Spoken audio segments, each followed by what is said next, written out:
Now to Pakistan. Guess what they're complaining about? Cross-border terrorism.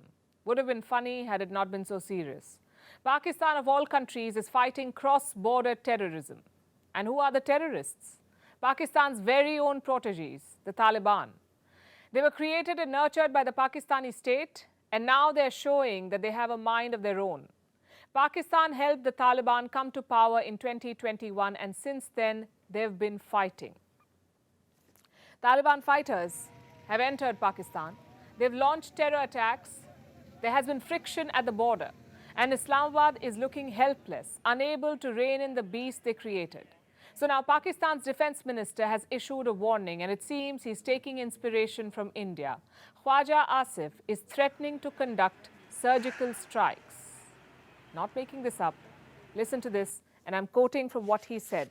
This is Khwaja Asif, the defense minister of Pakistan. He says, if that is not done, at some point we'll have to resort to some measures which will definitely, wherever terrorists are, their sanctuaries on Afghan soil, we'll have to hit them. We'll have to hit them because we cannot tolerate the situation for long. I know it's hard to process. This country is a terror state, the headquarters of global terrorism, the pioneers of cross-border terrorism. If there's one thing they've done consistently since the formation of Pakistan, it is launching terror attacks against India. And now the same Pakistan is complaining about another neighbor. You know what they say? What goes around comes around. So Khwaja Asif, the defense minister of Pakistan, is warning the Taliban leadership. Apparently, they made some promises, but they failed to keep them. After all, they've learned from Pakistan, and evidently, they've learned well.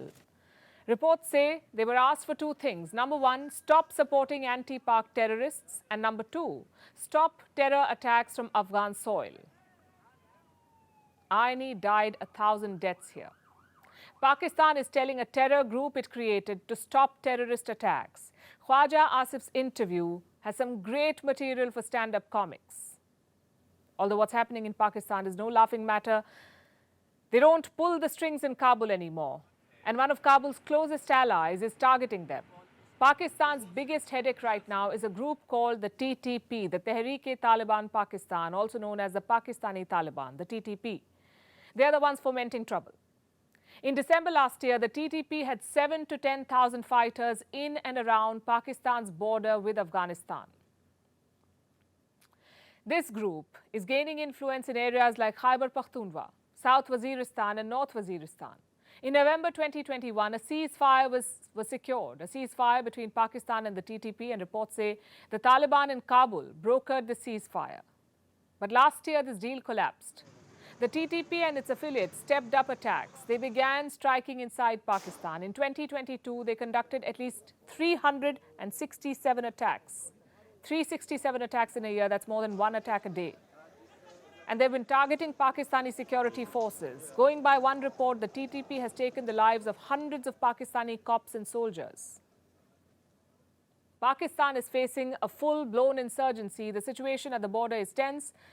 And this is a landlocked border, the border between Pakistan and Afghanistan.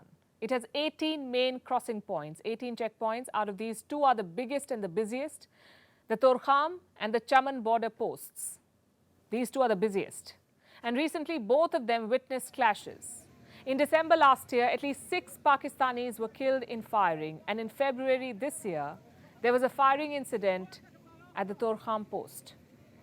This was after a unilateral action from the Taliban. They suddenly decided to shut down the border crossing. Why did they do it? It was an act of retaliation. Apparently, Pakistan had blocked the entry of an Afghan patient's attendant. And the Taliban hit back at Islamabad. It says Pakistan is, quote-unquote, not honoring its commitments.